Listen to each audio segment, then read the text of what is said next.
Hey guys, this is John back again. We're going to talk about a little history of the unit that the Ames Rifleman's knife was intended for. This isn't an extended history. There are a couple videos out this on YouTube about this subject on YouTube that I've seen.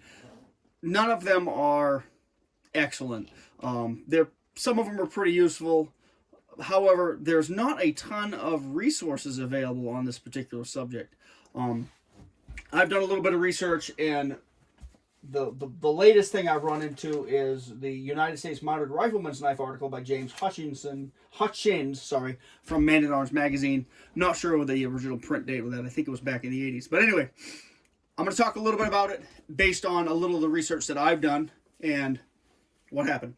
If you're really into the knife, this may not be your cup of tea, but this explains why this happened. So, in the mid-1840s, the War Department decided to form a regiment of U.S. mounted rifles. The idea behind them is that they would ride on horseback and then dismount and fight as riflemen. Since they were not cavalry, they were not issued sabers. Since they were riflemen, they were expected to travel on horseback, dismount, and then fight. The weapon they were issued was the 1841 Mississippi rifle, which, by what I've been able to discover, it has a pretty good reputation as far as being a reliable, accurate, pretty hard-hitting 54 caliber muzzle-loading cap-lock rifle. However, this particular rifle, for whatever reason, did not have a bayonet, which to me is a bit odd for something intended for military service, but it didn't have a bayonet.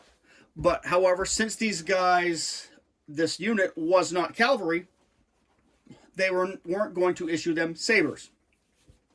So they basically had no edge weapon and no backup weapons.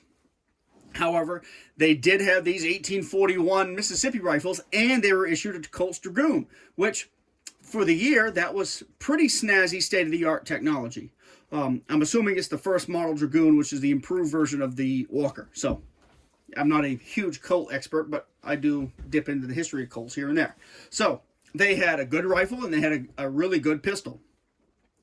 However, it was kind of a glaring fault that they didn't have a knife.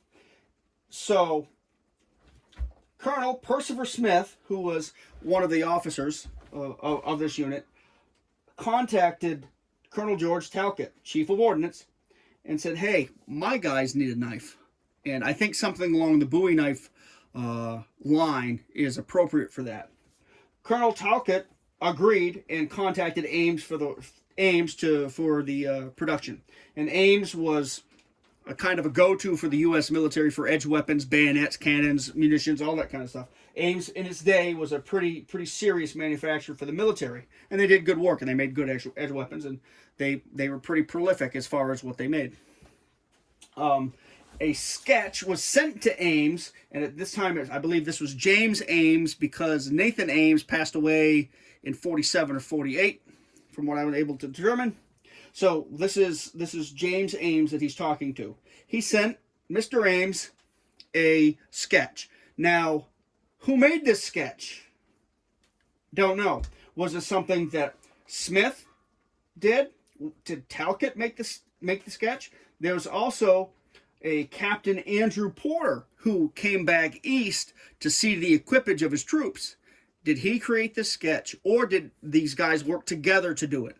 So, who knows? I'd like to see the sketch, and allegedly there's a box of stuff in the National Archives that may or may not have this sketch in it.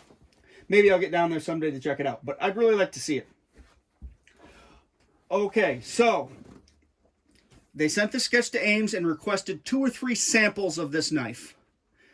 Ames, it was a few weeks, sent these back over, and Porter was evidently allowed to select his choice, and he chose the largest and heaviest of the 3. That sample was sent back to Ames with a request to make 1,000 of these as soon as they could, so they could be issued to the troops. I'd still like to know who designed this. I'm thinking that Ames, General Calcutt, in his little letter, mentions that Ames was to make any improvements that he saw fit. One of those evidently was he went from a bone handle to a hardwood handle, a walnut handle. I'm thinking because it's a little bit easier to acquire at the time, maybe a little bit easier to work. Anyway, the basic design, which I've been over before, is a 12-inch, quarter-inch thick, 1.5-inch wide blade of spear point design with a walnut handle with 3 iron or steel pins and a brass line thong hole and a pretty heavy brass guard. Why this knife? Well, these guys needed a backup weapon. They needed something for a utility tool, and I won't say an entrenching tool, but sometimes that happens, and these knives were subject to rough use, so they made them pretty rugged. And a first-rate, plain Bowie knife or Bowie type knife like this is a really good choice. However, why this is significant is this was the first U.S. contract military knife, and there was only a run of 1,000. And if you read various references, you'll see that 200 knives went here, 500 something knives went here, and these knives went all over the place. However, from what I understand, a significant amount of these knives stayed in storage back east and were never issued. Who knows? Some of them were carried into the gold fields because after they were issued, the unit was deployed to Oregon to help patrol the Oregon Trail and protect the settlers. And some of them absconded to the gold fields in California because the 1849-1850 gold rush was on.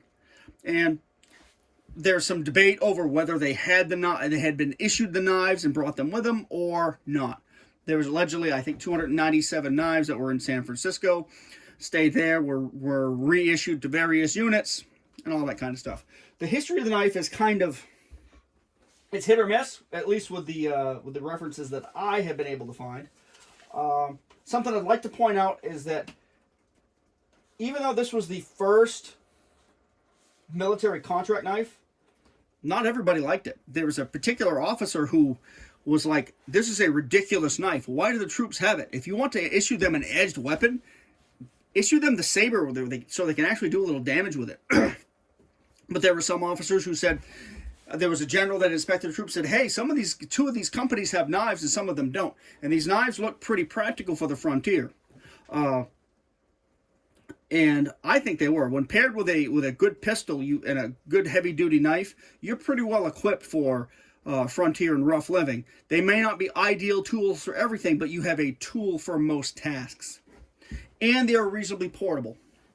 By today's standards, this is a big, heavy knife, but we'll get into today's standards in another video. But these things are valuable now because they were of limited production and they were the first U.S. military knife, which is why people knock them off and copy them. That's a little bit in a nutshell about the U.S. mounted rifles, which is kind of an interesting little history and why the Ames knife came to be to begin with. But anyway, I hope you enjoyed this little series. It was kind of fun to make. I'm not going to certify and swear by all the research I've done because I'm still doing research. It's been 30-something years, and I'm still looking for little anecdotes and little references that are sometimes pretty hard to find.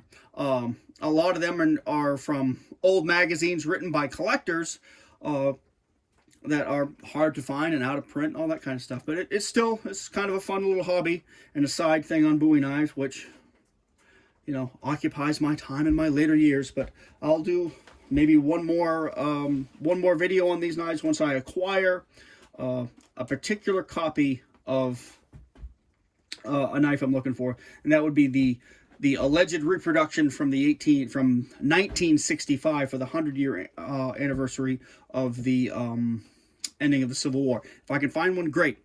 When I handle an original knife, if I learn anything from that, I'm sure I will. I'll do a video on that. But anyway, that's basically the history behind this. And if you want to, if you want to look this up yourself, This is the article, the United States Mounted Rifleman's Knife. This is available as a PDF online if you look for it. And James S. Hutchins. And there's more information than that in that article than I just ran down, but it's a really good article.